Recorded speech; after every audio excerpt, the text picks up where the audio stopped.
Hello dear students, आपका स्वागत है हमारे YouTube channel math by R K सैन पर।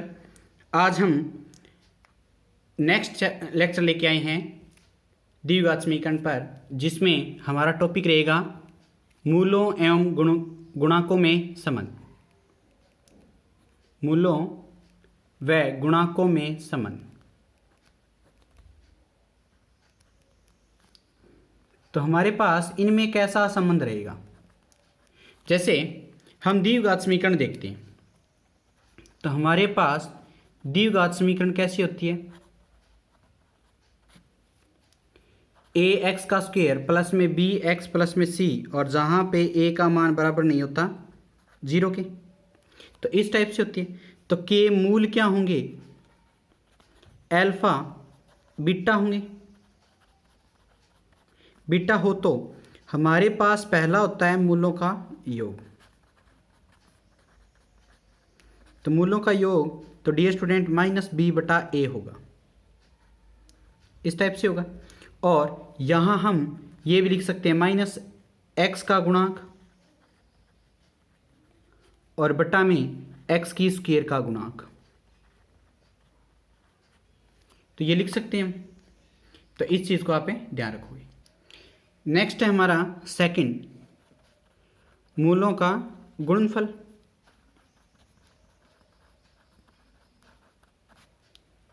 तो गुणनफल क्या होता है? सी बटा में ए होता है, और इसको आप अचर बटा में क्या लिखोगे? एक्स की स्क्वायर का गुणांक। सिंपल सा प्रोसेस क्या है कि हम नोट लिखेंगे। हमारे पास ए एक्स का स्क्वायर प्लस में बी एक्स प्लस में सी और ए नॉट इक्वल टू जीरो, तो यहां से आप ए से डिवाइड कर दोगे इसको, तो एक्स की स्क्वायर प्लस में बी बटा में ए एक्स प्लस में सी बटा में ए बराबर है जीरो। तो यहां से पहला क्या होगा? प्लस का, दूसरा माइनस का और तीसरा प्लस का। जो ये गुणांक होंगे वही आपके, जैसे अल्फा प्लस में बीटा क्या होगा? माइनस बी बटा ए, और तथा जो अल्फा बीटा गुणांक होगा तो वो क्या होगा? सी बटा में ए। इस प्रकार से आप लिख दोगे इनको। और रही बात कि मूलों का जो अंतर आएगा डियर स्टूडेंट, मूलों का अंतर, तो यानी कि अल्फा माइनस में बीटा का जो मान आएगा वो क्या आएगा कि आपके पास रूट के अंदर बी स्क्वायर माइनस में 4ac बटा में क्या रहेगा? ए रहेगा। तो इस प्रकार से आप इनका अंतर निकाल लोगे, और ये ही आपके पास से फॉर्मूला होता है। तो आप अल्फा माइनस बीटा डायरेक्ट आप निकाल लोगे। वो किस प्रकार से आता है वो आप देख सकते हैं कि इसका स्क्वायर करके और इसको 2 गुना करके आप दोनों साइड घटाओगे, और उसके बाद वो रिजल्ट आएगा। किस प्रकार से इसका सॉल्यूशन देखोगे आप? तो अल्फा प्लस में बीटा का होल स्क्वायर करोगे तो वो बी स्क्वायर बटा में ए स्क्वायर होगा। तो ये अल्फा स्क्वायर प्लस में बीटा स्क्वायर प्लस में 2 गुना में अल्फा बीटा बराबर बी स्क्वायर बटा में ए स्क्वायर। तो आपको क्या चाहिए? यहाँ पे 2 मल्टीपल चाहिए, और यहाँ पे माइनस आना चाहिए था। तो आप क्या करोगे? यहाँ से 4 अल्फा बीटा घटा दोगे और इधर दोनों साइड घटा दोगे। तो अल्फा स्क्वायर प्लस में बीटा स्क्वायर माइनस में तो 2 अल्फा बीटा आ जाएगा, 4 घटाओगे तब, तो बी स्क्वायर माइनस बटा में ए स्क्वायर माइनस, तो यहाँ से 4 घटाओगे तो आपके पास क्या हो जाएगा? 4 गुना में तो अल्फा बीटा यानी कि 4c बटा में ए आएगा। तो आप लघुत्तम ले लोगे यहाँ ए स्क्वायर, तो आपके पास बी स्क्वायर माइनस 4ac आएगा। अब दोनों साइड क्या लिखोगे आप? अल्फा माइनस में बीटा का होल स्क्वायर बराबर आएगा बी स्क्वायर माइनस 4ac बटा में ए का स्क्वायर। तो रूट करोगे डियर स्टूडेंट, तो अल्फा माइनस में बीटा का आंसर क्या आएगा? रूट के अंदर बी स्क्वायर माइनस 4ac और बटा में क्या रह जाएगा? ए रह जाएगा। तो इस प्रकार से आपके पास ये रिजल्ट आ जाएगा। तो ये रिजल्ट इस प्रकार से आता है। तो आप डायरेक्ट देख सकते हैं कि क्या आप ऐसे निकाल रहे हो, और ये आंसर आपका सही रहेगा। तो नेक्स्ट हम क्वेश्चन करेंगे डियर स्टूडेंट। यहां पर क्वेश्चन क्या होगा कि समीकरण x का स्क्वायर माइनस में 10x और प्लस में यहाँ पे क्या आएगा आपके पास से 9 बराबर 0 के मूलों का अंतर क्या होगा? अंतर है तो आप देखेंगे कि यहाँ पे a का मान 1 है, b का मान -10 है और c का मान +9 है। तो आपके पास अल्फा माइनस बीटा का आंसर होता है बी स्क्वायर माइनस 4ac बटा में ए। तो आप क्या करोगे, रूट के अंदर b का स्क्वायर 100 और माइनस 4 गुणा में 9 गुणा में 1 बटा में a का मान क्या है 1। तो यहाँ पे 100 में से 36 घटेगा तो आपके पास 64 बचेगा और 64 का रूट क्या होता है 8 होता है। तो डियर स्टूडेंट, गजब ट्रिक और एक सिंपल सा आंसर आपके सामने नजर आ जाएगा। क्वेश्चन नंबर 2 में क्या करेंगे कि समीकरण आपके पास क्या है, x का स्क्वायर माइनस में पी एक्स प्लस में 8 बराबर है 0। तो मूलों के मूलों का अंतर कितना दिया हुआ है,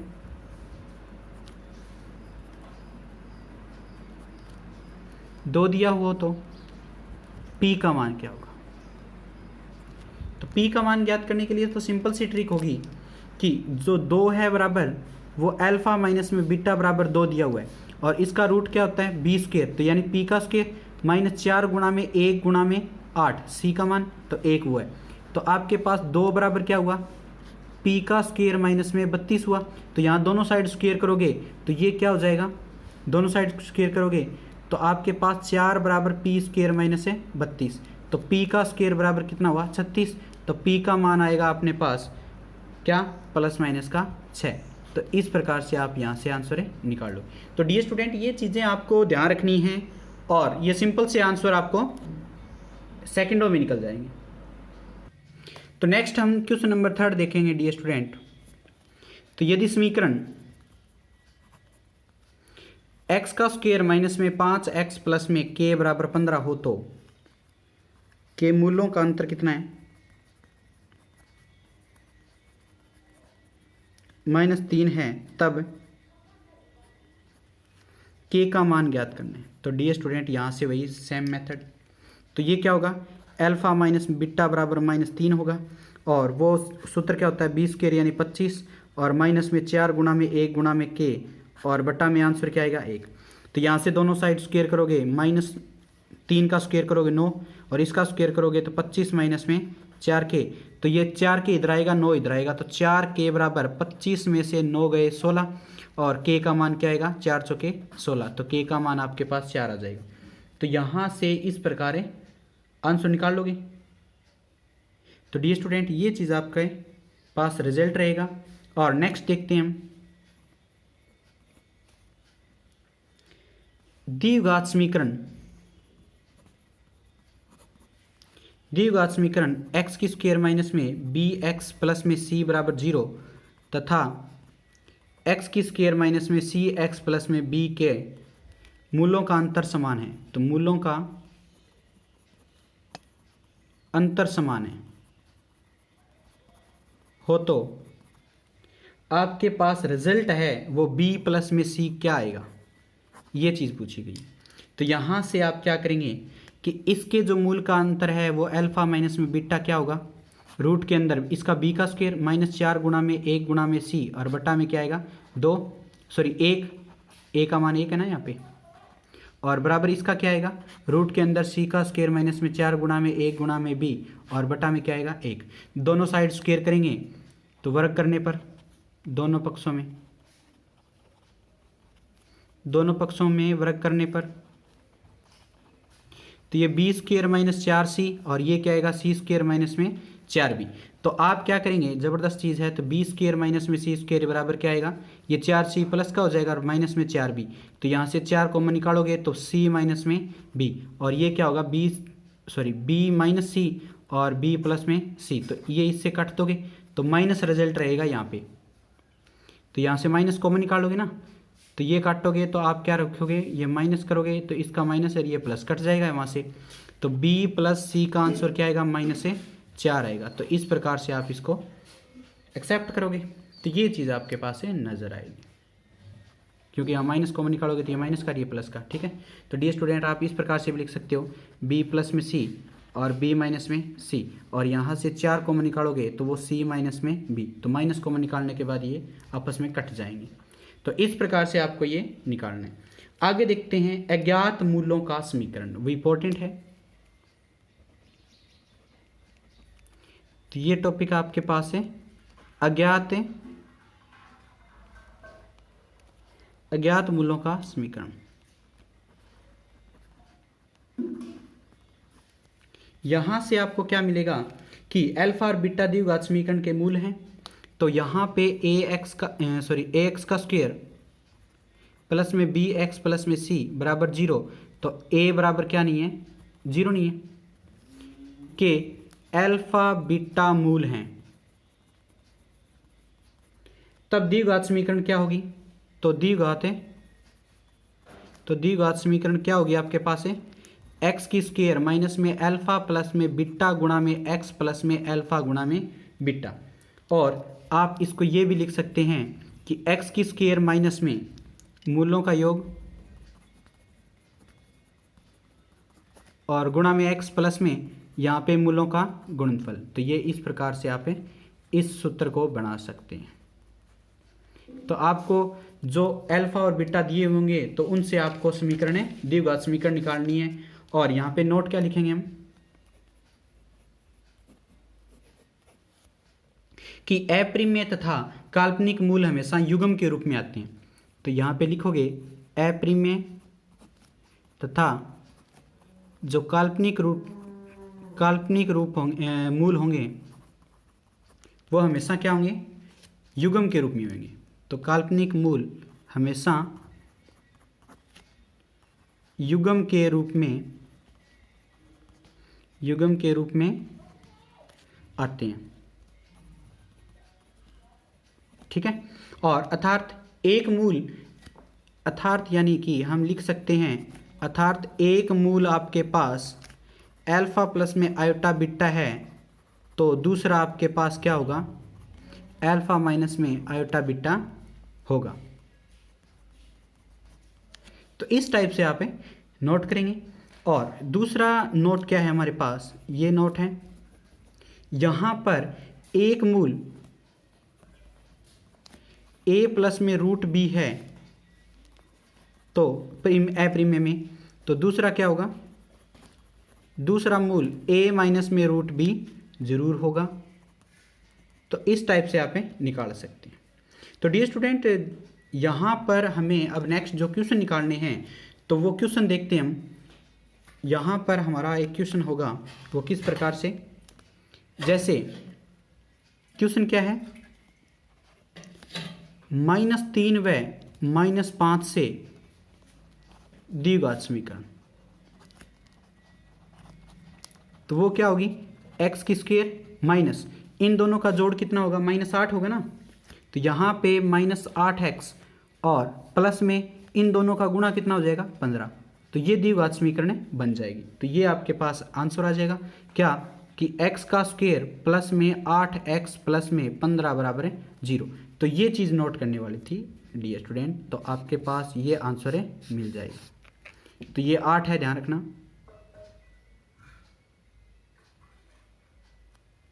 तो इस प्रकार से आप इनको नोट करेंगे और ये आपके पास द्विघात समीकरण मिल जाएगी। नेक्स्ट देखते हैं। तो नेक्स्ट हम देखेंगे क्वेश्चन नंबर 2, वह द्विघात समीकरण जिसका एक मूल, वह द्विघात समीकरण जिसका एक मूल क्या हो, 2 प्लस में √3 है। तो डियर स्टूडेंट, पता ही लग गया कि एक मूल 2 प्लस में √3 है तो दूसरा 2 माइनस में √3 होगा। तो आपके पास अल्फा बराबर 2 प्लस में √3 है, सॉरी यहाँ पे √3, और बीटा बराबर क्या होगा, 2 माइनस में √3 होगा, क्योंकि अप्रिमेय में हमेशा युग्म के रूप में होंगे। तो अल्फा प्लस में बीटा का मान क्या आएगा, ये आपस में कट जाएंगे तो 4 आएगा, और अल्फा बीटा का गुणा करेंगे तो इसकी स्क्वायर माइनस में इसकी स्क्वायर, तो 4 माइनस में 3, तो आपके पास 1 आएगा। तो द्विघात जो समीकरण होगी वो आंसर क्या देगी आपको, द्विघात समीकरण एक्स की स्क्वायर माइनस में अल्फा प्लस में बीटा का मान 4 है गुणा में एक्स, और अल्फा बीटा का गुणा क्या आएगा, +1। तो यहाँ से जो आंसर बनेगा वो क्या बनेगा, एक्स का स्क्वायर माइनस में 4x प्लस में 1 बराबर है 0। तो इस टाइप से आपको ये मिल जाएगा। तो आप देख सकते हैं कि किस प्रकार से आपको आंसर मिल रहा है। और नेक्स्ट देखेंगे 3 नंबर क्या है, वह द्विघात समीकरण, वह द्विघात समीकरण जिसका एक मूल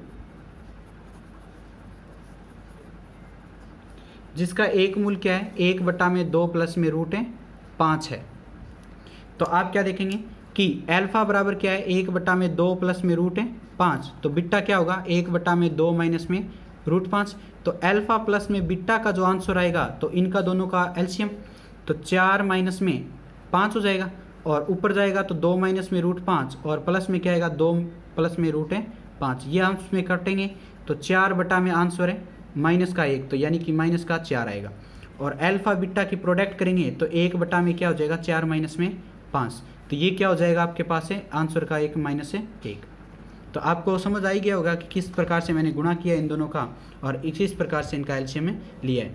तो x का स्क्वायर माइनस में अल्फा प्लस बीटा यानी -4 गुणा में x, और प्लस में क्या आएगा अल्फा बीटा, तो ये क्या हुआ बराबर है 0। तो यहाँ से x का स्क्वायर माइनस माइनस क्या हो जाएगा प्लस का 4x, और प्लस ये माइनस क्या हो जाएगा 1 बराबर है 0। तो इस टाइप से आपको ये द्विघात समीकरण मिल जाएगी। तो स्टूडेंट आपको कोई घबराने वाली बात नहीं है, इनमें बिल्कुल सिंपल क्वेश्चन पूछे जाते हैं। तो समीकरण आपके पास क्या है, x का स्क्वायर -7x प्लस में 3 बराबर 0 के मूलों का योग व गुणन का अनुपात क्या है। तो गुणन देखो और मूलों का योग देखो, तो यहाँ से x की स्क्वायर माइनस में अल्फा प्लस में बीटा गुणा में x प्लस में अल्फा बीटा बराबर 0 होता है। तो यहाँ से अल्फा प्लस में बीटा का मान आपके 7 मिलेगा और अल्फा गुणा में बीटा का मान 3 मिलेगा। तो इनका अल्फा प्लस में बीटा और डिवाइड में क्या है अल्फा बीटा, तो 7/3, तो यानी कि मूलों का योग अनुपात क्या है गुणन, तो वो बराबर आएगा 7/3। तो इस टाइप से आप देख सकते हैं।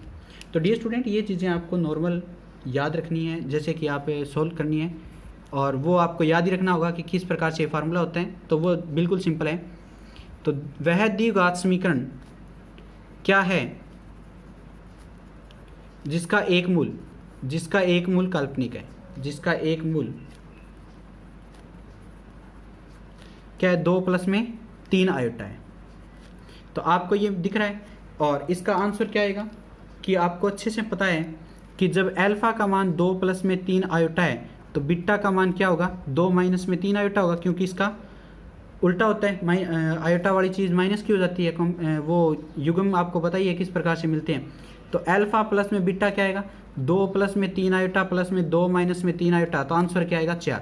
और अल्फा बीटा की प्रोडक्ट करोगे 2 प्लस में 3 आयोटा और 2 माइनस में 3 आयोटा, तो इसका प्रोडक्ट करोगे तो 4 माइनस में 3 आयोटा का स्क्वायर करोगे तो ये माइनस माइनस क्या हो जाएगा प्लस, तो 4 प्लस में 9, तो यहाँ से आंसर क्या मिलेगा आपको 13। तो अब द्विघात समीकरण क्या होगी, द्विघात समीकरण क्या होगी डी स्टूडेंट, तो आपके पास x का स्क्वायर माइनस क्या है 4 गुणा में x और प्लस में क्या आएगा 13 बराबर है 0। तो ये आपके पास द्विघात है समीकरण ऑटोमेटिक है, सॉरी ऑटोमेटिक तो क्या हम निकाल लेंगे, ठीक है मिल जाएगी भी, ऑटोमेटिक कुछ नहीं होता निकल जाती है वैसे ही। तो कर लोगे इस चीज़ को। नेक्स्ट देखते हैं। तो नेक्स्ट टॉपिक है हमारे पास डियर स्टूडेंट मापांकीय द्विघात समीकरण का हल।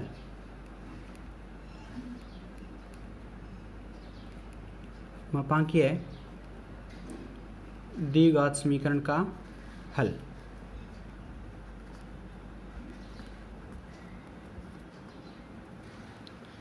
ऐसे समीकरण को हल करते समय जिस व्यंजक के मापांक लगा हुआ हो तो उसके धनात्मक और ऋणात्मक मानों को ध्यान से रखते हुए मूल ज्ञात करते हैं। तो ये ऐसी समीकरण को हल करते समय जिस व्यंजक के मापांक लगा हुआ हो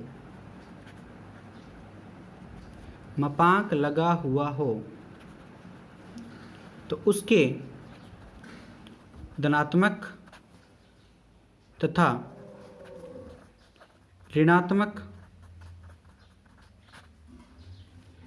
ऋणात्मक मानों को ध्यान में रखते हुए मूल ज्ञात करते हैं।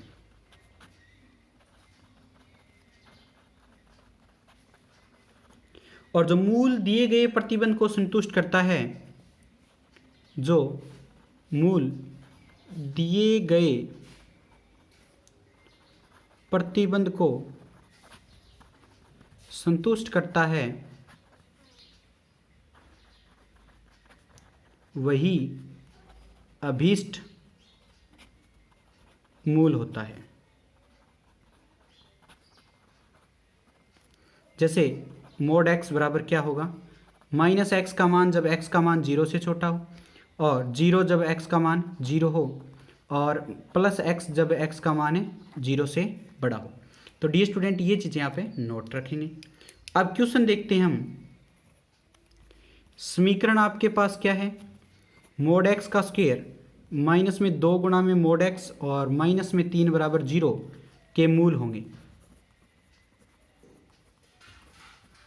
तो इसका जो हमारे पास प्रोसेस है वो किस प्रकार से कि हम केस लेंगे, इसमें हल निकालेंगे।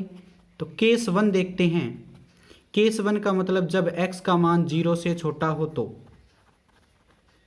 यानी कि मोड x का मान क्या रखेंगे, माइनस एक्स। तो यहाँ माइनस एक्स का स्क्वायर और माइनस 2 गुणा में माइनस एक्स माइनस में 3 बराबर 0। तो यह आंसर क्या आएगा, एक्स की स्क्वायर प्लस में 2x माइनस में 3 बराबर है 0। तो यहाँ से जो रिजल्ट आएगा निकल के वो x की स्क्वायर प्लस में इसका गुणा करते ही 3 हो जाए ना, तो 3x माइनस में x और माइनस में 3 बराबर 0। तो यहाँ से x कॉमन निकालोगे तो x प्लस 3, माइनस 1 कॉमन निकालोगे तो x प्लस है 3 बराबर है 0। तो यहाँ पे x प्लस 3 और x माइनस 1 बराबर है 0।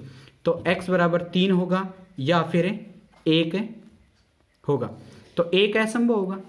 क्यों एक असंभव, -3 सॉरी, x बराबर क्या होगा, -3, क्योंकि x के जो मूल हैं वो 0 से छोटे, x का मान वो 0 से छोटा होना चाहिए ना। तो एक असंभव होगा। असंभव क्यों होगा कि x का मान 0 से छोटा है, तो इसलिए एक असंभव होगा। तो यहां से x का मान 0 से छोटा है, तो आपके पास x का मान क्या होगा, -3 होगा यहां से, इस पॉइंट से। तो ये आप नोट करोगे। तो जब केस सेकंड लेते हो डी स्टूडेंट, जब x का मान 0 से बड़ा हो तो, यानी कि मोड x बराबर क्या हो, x, तो आप क्या करेंगे, x का स्क्वायर माइनस में 2x माइनस में 3 बराबर 0। तो यहाँ से क्या होगा, x की स्क्वायर माइनस में 3x प्लस में x माइनस में 3 बराबर है 0। x कॉमन निकालोगे x माइनस 3 प्लस 1 कॉमन निकालोगे x माइनस 3 बराबर है 0। तो यहाँ से x प्लस में 1 और x माइनस में 3 बराबर है 0। तो यहाँ से रिजल्ट क्या आएगा, x बराबर तो 3 आएगा, और x बराबर जो -1 है वो असंभव होगा। असंभव क्यों होगा कि x का मान क्या है, 0 से बड़ा है। तो इस टाइप से वो क्या हो जाएगा, असंभव हो जाएगा। और आप देखेंगे कि x का मान 2 आए ना, अतः अभीष्ट जो मूल हैं वो 3 और -3 हैं। तो इस टाइप से आप निकाल लोगे। और ट्रिक क्या कहता है कि मेथड देखेंगे हम ट्रिक का, तो वो देखते हैं डियर स्टूडेंट ट्रिक क्या होती है। तो हमारे पास ट्रिक भी महत्वपूर्ण काम करती है। जो हमारे पास मोड x का स्क्वायर माइनस में 2 गुणा में मोड x माइनस 3 बराबर 0 है, तो मोड को आप ऐसे ही लिखो कि किस टाइप से, यहाँ पर 2 टुकड़े होंगे, तो मोड x का स्क्वायर माइनस क्या हो जाएगा, 3 मोड x और प्लस में मोड x माइनस में 3 बराबर है 0। तो यहाँ से आप देख सकते हो कि मोड x माइनस 3 आएगा, ठीक है स्टूडेंट, और क्या आएगा, मोड x प्लस में 1 आएगा, और बराबर क्या रहेगा 0। तो आप इनको अलग अलग कर लो। तो या तो मोड x माइनस 3 बराबर 0 है, या मोड x प्लस में 1 बराबर है 0 है। तो यहाँ से आप देखोगे कि मोड x का मान 3 है, तो मोड x का मान 3 है, तो डी स्टूडेंट x का मान क्या हो जाएगा, प्लस माइनस से 3 हो जाएगा, क्योंकि मोड x बराबर 3 है तो x का मान प्लस माइनस 3 हो जाएगा। या फिर ये क्या होगा, मोड x का मान बराबर -1 है, तो ये तो कभी संभव ही नहीं है, जो कि देखो मोड x का मान -1 तो कभी संभव नहीं है, कुछ भी रखोगे तो वो प्लस की वैल्यू देता है। तो मोड हमेशा क्या है, जो कि असंभव है, जो कि असंभव है। तो आपके पास अभिष्ट मूल क्या हो जाएंगे, ये हो जाएंगे, ये असंभव ना, जो कि असंभव है, कभी मोड का मान है -1 होता ही नहीं है। तो इस प्रकार से आप डी स्टूडेंट आंसर निकाल लोगे और इन चीज़ों को सॉल्व कर लोगे। तो डियर स्टूडेंट इन चीज़ों को आप कंप्लीट करोगे, आसान से क्वेश्चन हैं, आप करते जाना। और नेक्स्ट लेक्चर में हम इसी से आगे क्वेश्चनों की सीरीज़ लेके आएंगे। आज के लिए इतना काफ़ी। और जिस भी स्टूडेंट ने इस चैनल को सब्सक्राइब नहीं किया तो वो सब्सक्राइब कर लें, बेल आइकन को प्रेस कर लें ताकि नेक्स्ट वीडियो का नोटिफिकेशन आपको बहुत ही जल्द मिल जाए। लाइक करें, शेयर करें, कमेंट करें। जैसे भी आपको ये क्वेश्चन समझ आ रहे हैं, जो डाउट आता है तो वो आप मेरे से पूछ सकते हैं कमेंट करके। तो आज के लिए थैंक यू स्टूडेंट्स। जय हिंद, जय भारत।